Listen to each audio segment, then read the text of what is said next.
Fabrizio Romano reveals it will be a 50 million deal to get Huijsen in the summer. That is his release clause, and United are in for the player. Romano confirms we're in for many players in many positions, and it looks like it's going to be a busy summer. I think with Rashford on loan, Antony on loan, Malacia on loan, those players being offloaded, potential more money from a Greenwood sale with PSG looking at doing a 75 million euro deal coming in as well. United could get a bit of money in terms of Rashford and Greenwood PSR profit, potentially even Garnacho to maybe spend big in the summer. But is it a little bit of PR spin as well because of the state we're in? Probably. Casemiro wants to stay and see out his contract at Manchester United despite not getting really any minutes under Ruben Amorim. 350,000 reasons a week why. But you can't blame Casemiro. You blame the people that gave him 350k a week in such a long contract, hey? Mason Greenwood money to come from the sale. Chido, will he get more chances? He's shocked the coaches and Amorim in training with his attitude and everything, which is a good thing. Like, really stepped up, really shows maturity there. We'll talk about Quenda and Osimhen as well. Some transfer news. Talk of Pogba returning. Antony smashing it on loan, which is really, really good for us because it means that we might get some money for him in the summer, which is what we need. So let's start with the Huijsen news because this just came in now from Fabrizio Romano. Manchester United target Dean Huijsen's contract at Bournemouth includes 50 million release clause and will be valid this summer. So Romano reveals it will be a 50 million deal for Huijsen. The problem is Newcastle really need a centre-back and they didn't spend any money last summer. They'll definitely be in for him. Liverpool probably really need a centre-back because I think Kwanzaa will go out on loan and I think obviously they never replaced Matip. Chelsea really need a centre-back because they've had injury issues and Colwell's been a bit dodgy lately. Arsenal don't need a centre-back. City don't need a centre-back. But Man United do, Tottenham do, Liverpool do, Newcastle do. That's 4 teams in the Premier League that need a centre back, and that's a lot of competition because look, Gay will probably go to Newcastle or Tottenham. Branthwaite will probably go to one of the big clubs as well. Then you've got Huijsen, maybe a Murillo or Forrest is there, but all those centre backs I think will be being looked at by the Premier League. On top of centre back, we need a right wing. Obviously the centre back. Dean Huijsen could play left centre back, centre mid, left 10, and a striker. Left 10 for me nailed on to Cunha. Striker, there's definitely a lot of options out there that I like. I think Osimhen and Gyökeres would be ideal, but I do like Delap. Centre mid, someone that's good on the ball that can progress the ball. It's a shame we couldn't get Nico Gonzalez. He's gone to City. And right wing back, or Kirkes left wing back, but Dorgu right wing back. So Romano said on Man United's transfer plans for the summer window, he said, I can guarantee that in the summer, the idea is still to do many things and cover many positions, which, Romano, very good journalist, but that's very vague. He's saying United want to do many things in the summer and cover many positions. I think we kind of knew that. We wanted to cover 5-6 positions and do many things in the summer. Romano's just confirming that is the intention. The timing of it does feel a little bit PR spin with all this news and with all this transfer news, to be honest. Like, when I read transfer news right now, even if it comes from Romano of The Athletic and someone reliable, and some of these links are really reliable, and I know that we're actually looking at these players and hoping to sign them in the summer, it's still really hard because I'm like, we're 15th in the league. There's 3.5 months until we can actually do transfer business, until the season's over. So this is just like another distraction story from the state we're in. And, I'm a bit fed up with transfer news, to be honest. But we know that sales is probably the key. I think us having a good transfer window depends on sales. Sales is so important. Sales is so key to what we do in the summer. We need Rashford to smash it at Villa, get money for him. Antony to continue smashing at Betis, get money for him. Hopefully Casemiro decides to leave and someone pays up for him. Eriksen will go, that frees up some money. Maybe Garnacho goes, maybe Maino goes, maybe one of those goes and big money comes in. But PSG are interested in Greenwood and reportedly ready to offer 62 million for him, but Manchester United have a sell-on clause in his contract set at 40 to 50% pure profit for United as well. Now, interestingly, I think Greenwood's got like 17 goal contributions in Ligue 1 this season, absolutely smashing it, which is good for us because if Marseille can cash in big time on Greenwood, we're going to get some nice money. Now, a lot of these sources, and this is for Chess Football, and for Chess Football, it's not a reliable source of information at all. So they could have completely made up this story. So just remember this. I don't trust for Chess. I don't think they're reliable. But Greenwood is doing very well in Ligue 1, and I wouldn't be shocked if bigger teams were looking at him outside the Premier League. I just don't think he can return to England because of everything that went down. The 40 to 50%. Now, a lot of the outlets are saying, well, United could get 30 plus million from this. Now, from what I'm aware, it is anything above 25 million pounds we get 50% of. So if Marseille sell him for 62 million, that is, I think, 37 million pounds in terms of profit that Marseille will make on him, because they spent 25 million on him. And of that 37 million pounds, we will get half of that, which is 18.5 million pounds. But 18.5 million pounds in pure profit can go quite a long way. And that would be a big boost for us in regards to summer spends.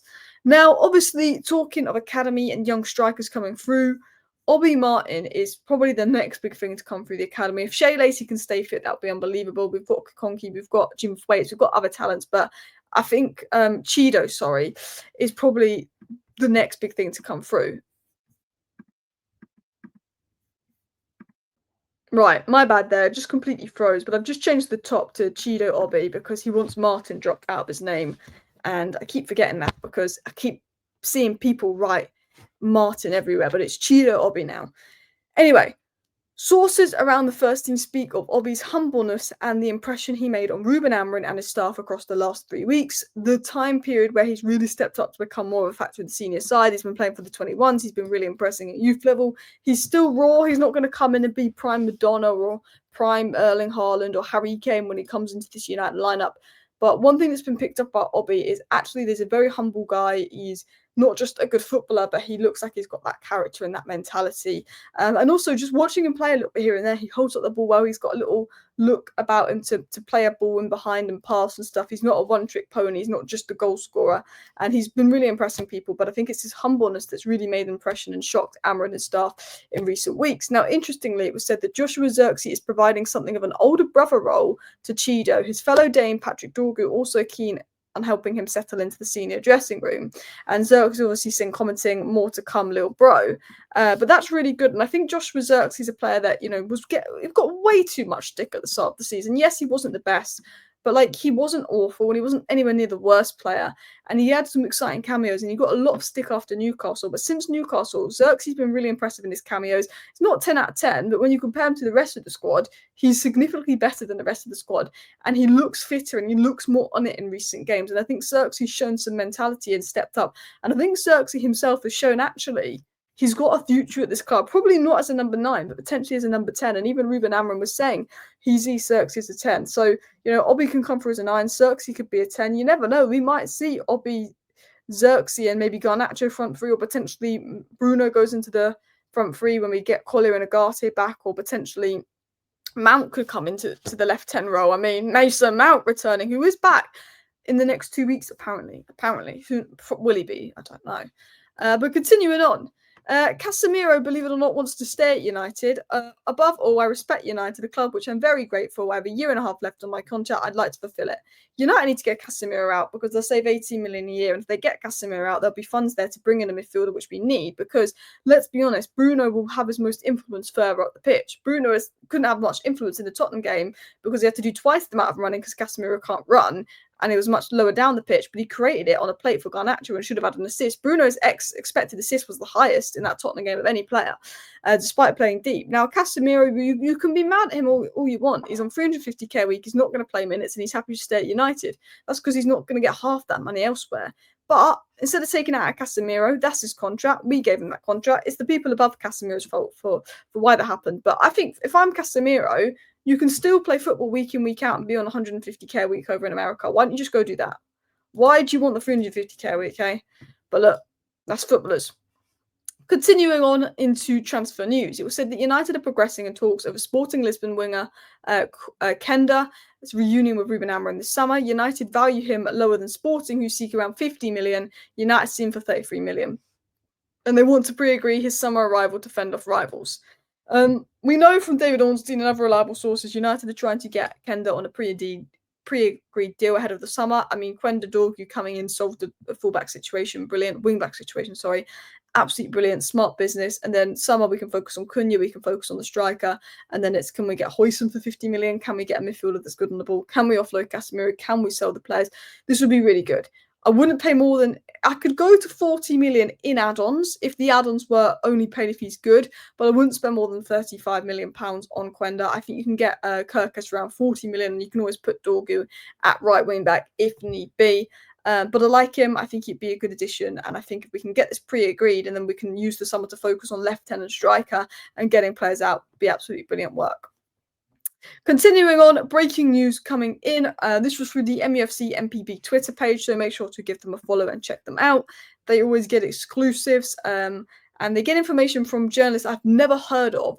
And sometimes, a few days later, we see the Athletic and Romano talking about these stories. So not all the journalists quoted are credible, but they find information before most other accounts. Anyway, they said Manchester United and PSG have shown official interest in Victor Osimhen this summer and have made a verbal offer on his contract and salary. Both teams have committed to paying his release clause. Ruben Amorim wants Osimhen, apparently. I would take it with a pinch of salt. I don't know the source of information. Doesn't look like the most reliable. It was then said that Manchester United reached an agreement with Napoli in January to sign Osimhen, but the player said, "I promise to stay at Galatasaray until the summer after the season finished." I don't know if that's true. I don't know if that's false. But what I do know is this is definitely one to watch in the summer. In terms of other news, Rich Fay said the United could offer Paul Pogba a short-term contract, but that was a could, and that was an opinion piece. I don't think we will, but we are limited on options. And Antony, in 4 games at Real Betis, has 1 assist, has won a penalty, has 3 man of the match performances as well, who's doing really well. Thank you for watching. That's all the news in a 10-minute video. Bye.